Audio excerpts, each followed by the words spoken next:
Hey guys, welcome back. Jeb Smith, Coldwell Banker Residential Brokerage, Huntington Beach, California. Today I'm discussing deposits, earnest money deposits. Sometimes people refer to it as an EMD.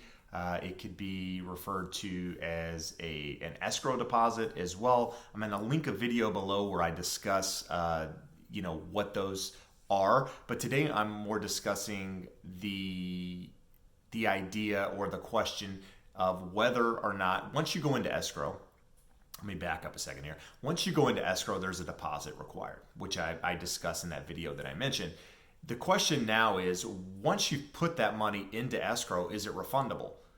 Because a lot of people, the deposits in California, we usually recommend somewhere between 1% and 3%.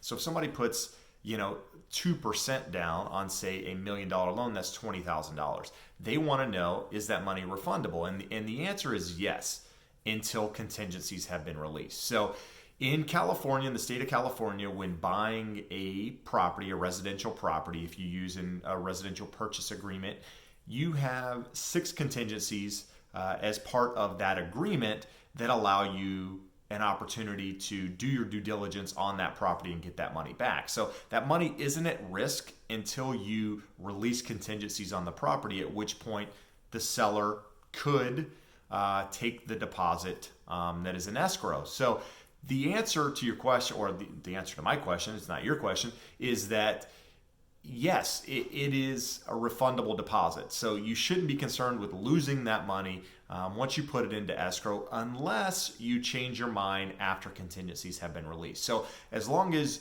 the appraisal comes in at value, your home inspection is good, and or you've negotiated repairs, you reviewed the HOA documents, you've reviewed the seller disclosures, your loan has been approved, you've seen the prelim, all the documents associated with that property, and you're good with those, and you release contingencies, now your deposit's at risk. So if you look at all that stuff and you sign off contingencies, you're good to go, and then at the end of the term or after that period, you decide, hey, you know what, this isn't the right house, or say for example, you lose your job, something bad happens and you have to back out, that's the point where your deposit could be at risk. So if you have more questions about this, feel free to reach out to me. I'm here to help. And as always, if you have additional questions that haven't been addressed on my YouTube channel, feel free to reach out to me. I would love the opportunity to talk to you and help answer those questions.